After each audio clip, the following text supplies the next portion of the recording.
India மீண்டும் வெளியிட்டிருக்கும் பிரம்மாண்ட அறிவிப்பு. தேர்வு செய்திருக்கும் இடம் மிகவும் ரகசியமானது. போர் தந்திரங்கள் மிகுந்த இடம். பல அணுதாங்கி ஏவுகணை சோதனைகளுக்கு சொந்தமான இடம். சூரிய உதயத்தை கூட அந்த இடத்தில் இருந்து இன்ஸ்டாவில் பதிவு செய்ய முடியாது. படகு செல்ல முடியாது. மனிதர்களுக்கு அனுமதி இல்லை. மீனவர்களும் செல்ல முடியாது. மீண்டும் இந்தியாவை சீண்டி பார்க்கும் ட்ரம்ப். தோல்வியின் உச்சத்தில் இருக்கும் ஆசி முனிரை புகழ்ந்து பேசிய ட்ரம்ப். பார்க்கலாம் இந்த வீடியோவில். இந்தியா தற்போது இரண்டாவது நோட்டம் வெளியிட்டுள்ளது. இந்த நோட்டத்தின் மூலம் நாட்டின் மத்திய பகுதிகளில் இருந்து பாகிஸ்தானுக்கு எதிராக இராணுவ பயிற்சிகளில் இந்தியாவின் முப்படைகளும் ஈடுபடும். இந்தியா பாகிஸ்தானுக்கு எச்சரிக்கை விடும் வகையில் நோட்டம் ஒன்று வெளியிடப்பட்டு பயிற்சியை நாட்டின் மேற்கில் இருந்து துவங்கியிருக்கின்றன முப்படைகள். வங்காள விரிகுடா, குவாலியர், ராஜஸ்தான், குஜராத், அரபிக்கடல் என்று தனது பயிற்சியை அக்டோபர் 30 முதல் நவம்பர் 10 வரை நடத்துகிறது முப்படைகள். இந்த பயிற்சியில் என்னென்ன போர் தளவாடங்கள் ஈடுபட்டு இருக்கின்றன என்பது குறித்து நேற்றைய வீடியோவில் கூறியிருந்தேன். இந்த முறை ஏஐ தொழில்நுட்பமும் பயன்படுத்தப்படுகிறது என்பதுதான் சிறப்பான விஷயம். ராஜஸ்தான் முதல் குஜராத் வரையிலான எல்லைப் பகுதியில் போர் பயிற்சி அறிவிப்பு வெளியிடப்பட்டது. ரஃபேல், சுகோய் 30, தேஜஸ் போன்ற முன்னிலை போர் விமானங்களுடன் போர் தந்திரங்கள் மற்றும் தாக்குதல் பயிற்சிகளை நடத்துகிறது. இதனால் பாகிஸ்தான் அஞ்சி தங்களது நாட்டுக்குள் மற்ற நாடுகளின் விமானங்கள், அதாவது போர் விமானங்கள் பறக்கக்கூடாது என்ற அறிவிப்பை வெளியிட்டது. ஏற்கனவே இந்தியாவுக்கும் பாகிஸ்தானுக்கும் இடையே விமானங்கள் பறப்பது தடை செய்யப்பட்டு இருக்கிறது. சிந்தூர் நடவடிக்கைக்கு பின்னர் இந்த தடை ஏற்படுத்தப்பட்டது நினைவு இருக்கலாம். இந்த நிலையில் தற்போது டெல்லி இரண்டாவது நோட்டம் ஒன்றை வெளியிட்டுள்ளது. இந்த அறிவிப்பின்படி வங்காள விரிகுடாவில் இந்தியாவின் முப்படைகளும் நவம்பர் 3 முதல் நவம்பர் 14 வரை போர் பயிற்சியில் ஈடுபடும். இந்த பயிற்சிக்காக இந்தியா தேர்வு செய்திருக்கும் இடம் மிகவும் முக்கியமானது. அதாவது அணு ஆயுத சோதனைகளை மேற்கொள்ளும் அப்துல் கலாம் தீவில் இருந்து இந்த பயிற்சி நடக்கவிருக்கிறது. இந்த தீவு குறித்து பலருக்கும் தெரியாது. இங்கு நடக்கும் விஷயங்கள் அனைத்தும் இந்திய இராணுவத்தால் ரகசியமாக பாதுகாக்கப்படும். இந்த தீவு இந்தியாவின் defence research and development organisation கட்டுப்பாட்டில் இருக்கிறது. இந்த தீவு எந்த சுற்றுலா விளம்பரத்திலும் இடம்பெறாது. யாரும் அங்கே சூரிய அஸ்தமனத்தை கூட இன்ஸ்டாகிராமில் பதிவிட முடியாது. அங்கு எந்த வகையான பயண இணைப்பும் கிடையாது. படகிலும் செல்ல முடியாது. இப்படி இந்தியா தனக்குள் பல ரகசியங்களை வைத்துக்கொண்டு இருக்கிறது என்று எனது முந்தைய வீடியோவில் பதிவு செய்து இருந்தேன்.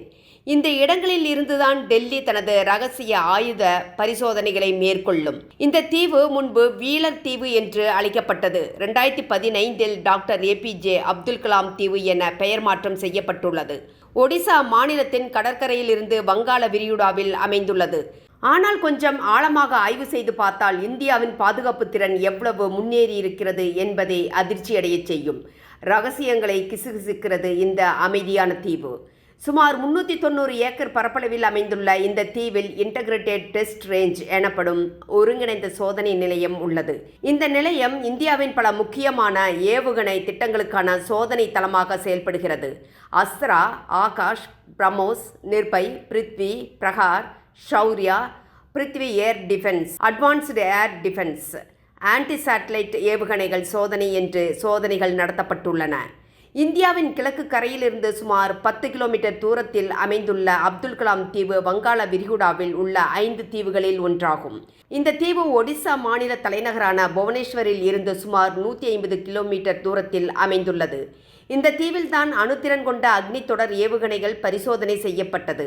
இது மட்டுமில்லை, இன்டர்செப்டர் ஏவுகணைகள், அதாவது தாக்குவதற்கு முன்பே எதிரியின் ஆயுதத்தை தாக்குவது, அதிவேக தொழில்நுட்ப வாகனங்கள் என இங்கு சோதித்து பார்க்கப்பட்டன. அக்னி ஏவுகணை அப்துல் கலாம் அவர்களின் கனவில் பிறந்தது. இந்த இடத்திற்கும் அவரை கௌரவிக்கும் வகையில் அவரது பெயர் பொருத்தமாக சூட்டப்பட்டு இருக்கிறது. இதுவரை இங்கு நடந்த இந்த சோதனைகள் பெருமையாக கருதப்படுகின்றன. ஆனால் இங்கு நடப்பது அதைவிட மர்மமானது. உண்மையில் ரேடாருக்கு அடியில் ரகசியமாக நடத்தப்படும் மிஷன் சக்தி என்பது இந்தியாவின் ஆன்டி சேட்டலைட் ஏவுகணை சோதனை ஆகும். இது 2019 மார்ச் 27 அன்று பாதுகாப்பு ஆராய்ச்சி மற்றும் மேம்பாட்டு நிறுவனம் மற்றும் இந்திய விண்வெளி ஆராய்ச்சி நிறுவனம் இணைந்து வெற்றிகரமாக நடத்தப்பட்டது. இந்தியா தனது சொந்த செயற்கைக்கோளான மைக்ரோசாட் 6 தாழ்வான பூமி சுற்றுப்பாதையில் இருந்து தரையிலிருந்து ஏவப்பட்ட ஏவுகணை மூலம் அளித்தது. இதன் மூலம் இந்தியா விண்வெளியில் உள்ள செயற்கைக்கோள்களை அழிக்கும் திறன் கொண்ட நாடாக தன்னை நிரூபித்தது.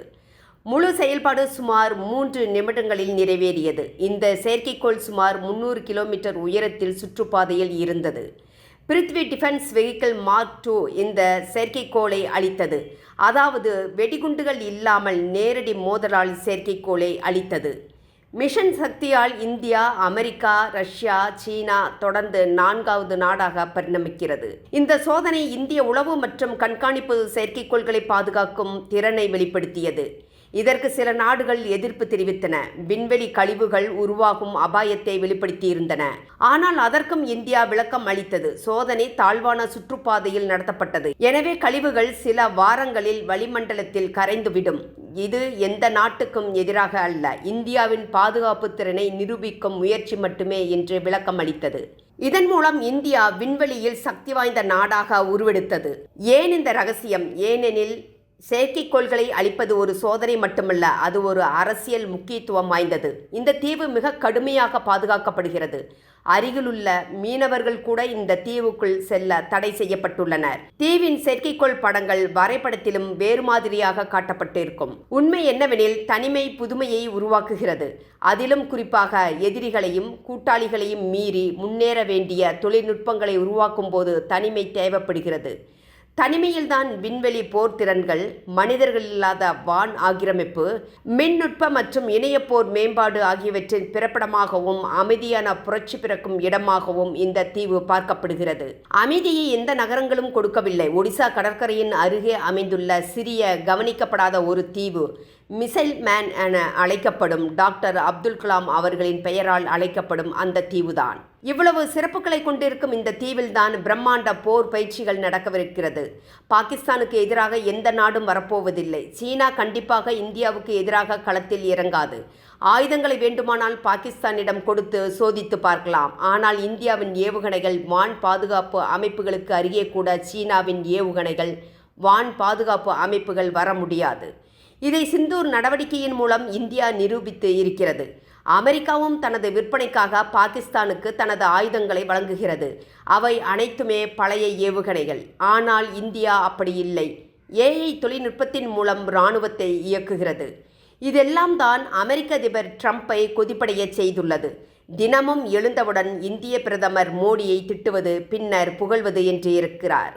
அதாவது காலையில் வேறுவாய், மாலையில் வேறுவாய் என்று பேசி தனது இருப்பிடத்தை உலகிற்கு உணர்த்தி கொண்டிருக்கிறார்.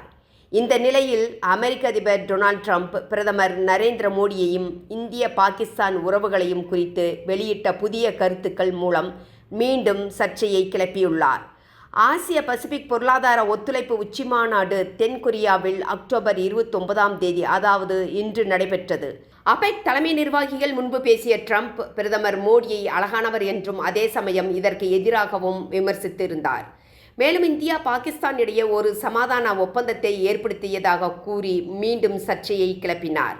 மே மாதத்தில் 2 அணு ஆயுத நாடுகளும் மோதிக்கொண்டிருந்தன என்றும் 7 விமானங்கள் சுட்டு வீழ்த்தப்பட்டதாகவும் கூறிய அவர், அவரது கடுமையான வர்த்தக வரி விதிப்பு எச்சரிக்கைக்கு பின்னர் 42 மணி நேரத்திற்குள் கோடிக்கணக்கான உயிர்களை காப்பாற்றியதாக தெரிவித்தார்.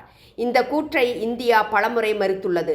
மேலும் பிரதமர் மோடி மீது எனக்கு மிகுந்த மதிப்பும் அன்பும் உள்ளது. உங்களுக்கு தெரியும், நாங்கள் சிறந்த உறவை பகிர்ந்து கொள்கிறோம். அதேபோல் பாகிஸ்தான் பிரதமரும் ஒரு சிறந்த நபர். அவர்களிடம் ஒரு ஃபீல்டு மார்ஷல் இருக்கிறார். அவர் ஏன் ஃபீல்டு மார்ஷல் என்று தெரியுமா? அவர் ஒரு சிறந்த போர் வீரர். உண்மையாகவே அவர் ஒரு அருமையான மனிதர். எனவே அவர்களையெல்லாம் நான் அறிவேன் என்பதுதான் அவரது பேச்சின் உச்சபட்ச நகைச்சுவை. சீன அதிபர் ஜி ஜின்பிங்குடன் நடைபெறவுள்ள பேச்சுவார்த்தைக்கு முன் ஆசிய சுற்றுப்பயணத்தில் இருக்கும் ட்ரம்பின் இந்த கருத்துக்கள் மீண்டும் விமர்சனத்துக்கு உள்ளாகி இருக்கிறது. இந்த ஆசிய மாநாட்டில் பேசிய பிரதமர் மோடி, இந்த 20ஆம் நூற்றாண்டு ஆசியா உடையது, இந்தியா உடையது என்று தெள்ளத் தெளிவாக குறிப்பிட்டிருந்தார். அதே ஆசியாவில்தான் தற்போது ட்ரம்ப் சுற்றி கொண்டு இருக்கிறார். அவருக்கு உரைக்கும் வகையில் வெர்ச்சுவல் வாயிலாக மோடி கடுமையான தனது கருத்துக்களை பதிவு செய்திருந்தார். ஆனால் அதே ஆசியாவில் இருந்து கொண்டு மோடியை விமர்சித்திருக்கிறார் ட்ரம்ப். அதாவது ட்ரம்ப் போன்ற காமெடியன்களின் விமர்சனத்தை எடுத்துக்கொள்ளக்கூடாது. அவருக்கு பேசுவதற்கு ஒன்றுமில்லை. அதனால் இப்படி பேசிக்கொண்டு திரிவார். நாம் அவற்றை பொருட்படுத்தக்கூடாது. சிந்தூர் நடவடிக்கையின் போது கிரணாவில் இருக்கும் அமெரிக்காவின் ரகசிய இடத்தையும் இந்திய விமானப்படை தாக்கியிருந்தது. இதை நன்கு அறிந்தவர்தான் ட்ரம்ப்பும் இவர் பாராட்டும் அசிம் முனீரும். பின்னர் எப்படி அசிம் முனீர் சிறந்த போர் வீரராக முடியும்?